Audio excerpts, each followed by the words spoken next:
Entonces, ahora sí comenzamos. Sim. Ok.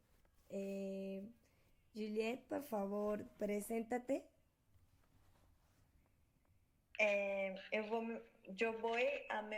me apresentar em português porque meu espanhol está muito malo. Hace muito tempo eu não pratico. Pero a ver, se tu não entiendes ou queres que eu repita algo, me avisas porque vou tentar te responder em português. Vale? Ok, vale. Yo no hablo portugués, pero intento entenderte si quieres. Sim, eu vou hablando despacito, então. Ok, perfecto.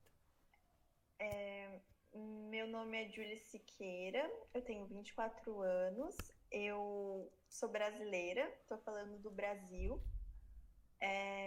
Aqui no Brasil eu moro em São Paulo, mais precisamente em Guarulhos, e eu trabalhei na ONG Ompui no ano, no ano passado, de janeiro a fevereiro, foi assim que eu conheci a Evelyn, e recebi o convite de participar dessa reunião, né, dessa entrevista, na verdade, para contar um pouco sobre a situação da Covid-19 aqui no Brasil, né, como tem sido a minha experiência com isso e tornar um pouco visível isso para vocês e também conhecer um pouco do que vocês estão passando. Ok. Una de las preguntas que queríamos Sim, hacerte era sobre que cómo habían tomado la cuarentena en tu país, toda la situación del COVID en Brasil. sim. O Brasil é o segundo epicentro mundial da pandemia. Ele fica atrás apenas dos Estados Unidos em número de contágio. Hoje, a gente tem no país 53.874 mortes e já são mais de 1,19 milhão de pessoas infectadas, segundo a última contagem feita pelo consórcio de veículos de imprensa daqui do país. O nosso presidente, Jair Bolsonaro, é contrário ao isolamento e o defende apenas para populações vulneráveis. Então, ele só gostaria que ficassem de quarentena as pessoas em situação de vulnerabilidade e risco. Ele mesmo não já foi visto várias vezes em lugares públicos sem fazer o uso da máscara. Ele teve que ser punido, ele teve que receber um alerta, né? Ele foi obrigado pela justiça a máscara, calma aí que tá fazendo barulho aqui. Ele foi obrigado pela justiça máscara sob pena de R$ 2.000 caso ele não fizesse de novo. Aqui no país, os estados com maior número de casos são São Paulo, Rio de Janeiro e o Ceará. Eu moro em São Paulo. Aqui já temos em número 13.352 óbitos e já somam-se 238.828 casos. Segundo também o consórcio de veículos de imprensas.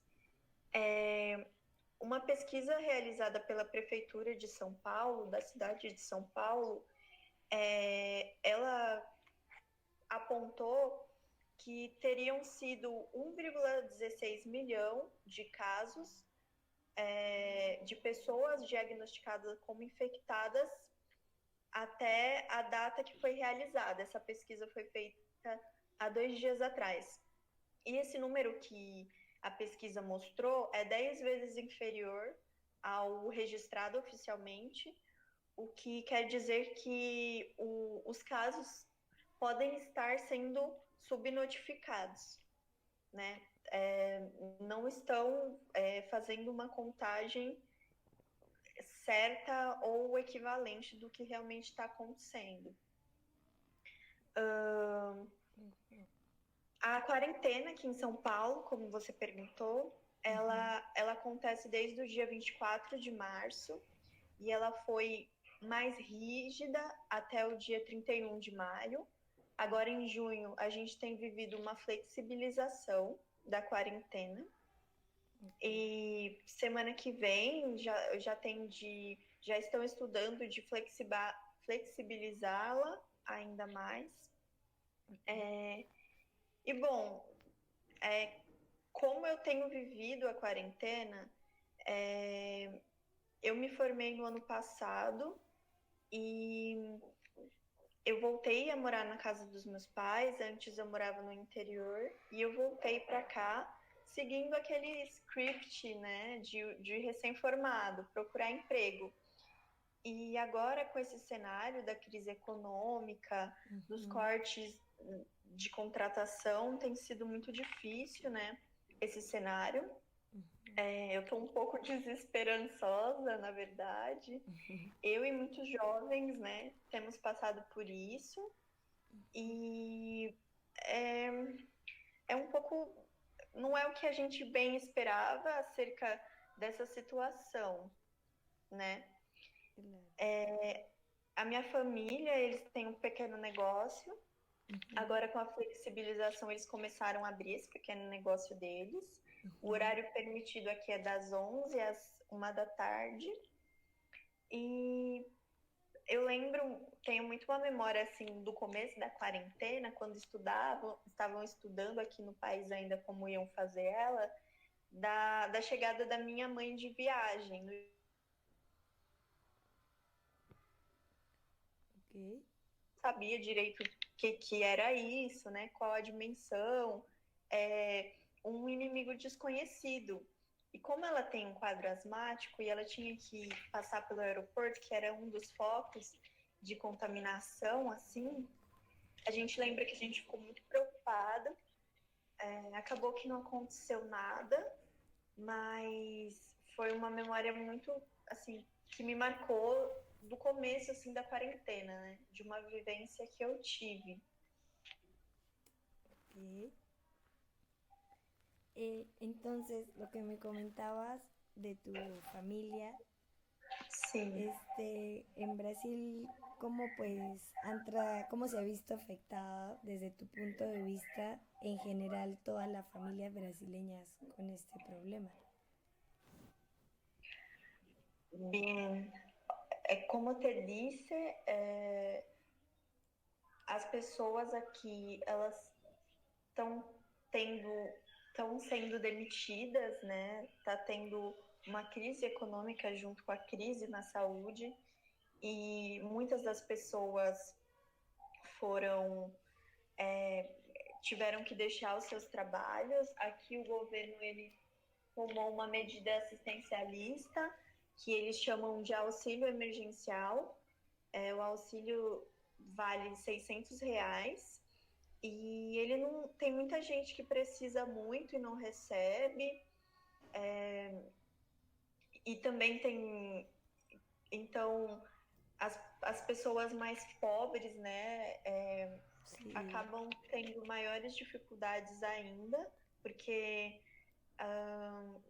enfim, às vezes o que eu soube, né, assim, já contando pessoalmente, não tem muito um cunho científico, de pessoas da minha família que realmente precisaram e foram recorrer, que, tipo, eles pediram o auxílio e por muitas outras pessoas também da família terem pedido, eles não conseguiram. Claro. Então, aqui a questão das favelas também é bem preocupante, né? Tem uma aqui, a Brasilândia era um dos pontos de alerta, assim, a cidade de Tiradentes, que também são zonas de São Paulo mais marginalizadas.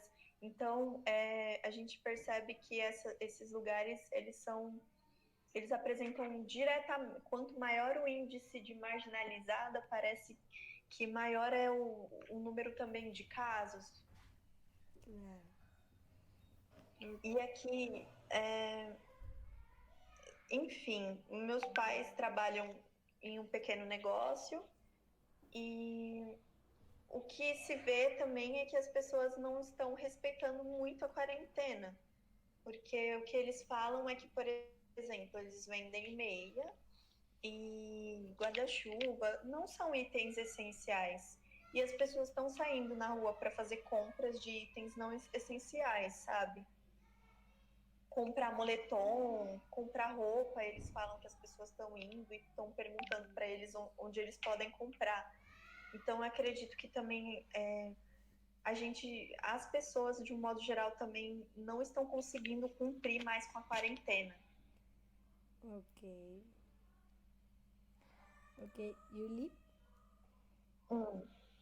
para finalizar, Sim. quisiéramos preguntarte que nos platiques acerca de tu Sim. experiencia con la OMPUE, o sea, con la Organización de Mujeres del Progreso y Bienestar de la Familia Poblana.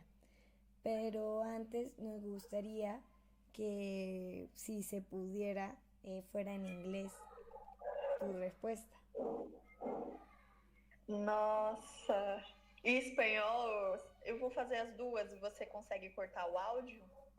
O si prefieres, si se te hace mucho más fácil en portugués, está bien. É que eu vou tentar em espanhol. Ok. Em inglês eu sou muito mala, estou muito mala. Okay, pero sí. puedo intentar en español. Sí, en español. ¿Sí? Te lo agradeceríamos mucho. Gracias. Claro que sí. Antes de hablar sobre minha experiência, eu só queria deixar um recado para as pessoas diante dessa situação do México, enfim, as pessoas que acompanham a UPUE, né, que é uma coisa que eu tenho vivido na internet, e tem muito um discurso das pessoas não acompanhem as notícias para ficar bem, evitem os noticiários, e eu acho assim que isso não é o caminho. A gente tem que se informar. Por exemplo, agora vocês estão sabendo um pouco do que está acontecendo no Brasil, e é muito importante a gente, como cidadãos, a gente estar um pelo outro e não perder a nossa capacidade de nos sensibilizarmos, né, frente ao que tem acontecido, de perder a nossa compaixão e a nossa indignação também, porque os governantes e o mesmo sistema de defesa, né, o mesmo sistema de segurança e mundial, ao invés de defender as pessoas diante desse momento tão delicado, na verdade tem praticado manifestações cruéis. Então, sim, fiquem bem, olhem para vocês mesmos, se cuidem, mas também cuidem das pessoas que estão próximas, das pessoas queridas, e tentem saber como estão todo mundo, o que tem acontecido no mundo, quais os números do Brasil, sim, não, do Brasil, do México. Não fechem os olhos para isso e contribuam da forma que puderem, seja comprando no negócio local, seja falando com alguém da família que é mais distante, está passando esse período sozinho, ou com o básico essencial mesmo, que é, ao sair, usar máscara, mas se puder, ficar em casa. E agora, dando meu depoimento, de quando trabalhei em La OMPUE, vou tentar falar em espanhol. Hace más de un año que no platico nada en español, pero voy a intentarlo. Y te damos las gracias también por darnos tu opinión y contarnos acerca de cómo está la situación en tu país. Muchas Yo gracias. que agradezco a ustedes, es un gusto contribuir de alguna forma. En la verdad que yo tengo mucho cariño por la ONG y por Evelyn. Fue un gusto para mí esta invitación, en la experiencia que yo viví. aí com ustedes. Ustedes que são voluntários agora, aproveitem muito, vivam o máximo que puderem, né? Eu sei que estamos em este cenário de quarentena, pero platiquem entre si, platiquem com Evelyn, conozcam, intentem conhecer a fundo os projetos. Para mim, foi muito bonito trabalhar aí. Agora estou, como dije a ustedes, buscando por empleo, e sempre que eu tenho que poner esta experiência em mi, aqui em Brasil, currículo, em inglês é resume, currículo. Currículo. Eu assim, me acuerdo muito contenta, foi muito significativa para mim trabalhar aí. Foi muito divertido também. Eu não esperava que me iba a gostar tanto trabalhar com niños. Na verdade, estuvo buenísimo porque me divertí un montón en los recreos, en los intervalos de las clases, charlábamos, brincábamos, y creo que dentro de la ONG hay una grande oportunidad de crecimiento, de expansión, porque puedes trabajar con muchísimos proyectos. Ustedes jóvenes que estão se descobrindo, querem tentar coisas novas, podem são livres para ter ideias e assim contá-las para Evelyn. E ela é muito aberta. Então, para mim esteve bueníssimo. Eu se tuviera contacto com alguma ONG de acá de Brasil para hacer lo mismo, eu seguiria haciendo. Foi uma experiência muito, muito significativa e muito especial para mim. Profissional, mas também muito personal e de formação humana. Ok, qué bonito. Qué bueno saberlo. Gracias. No, muchas gracias a ti. Bueno, gracias, Heidi.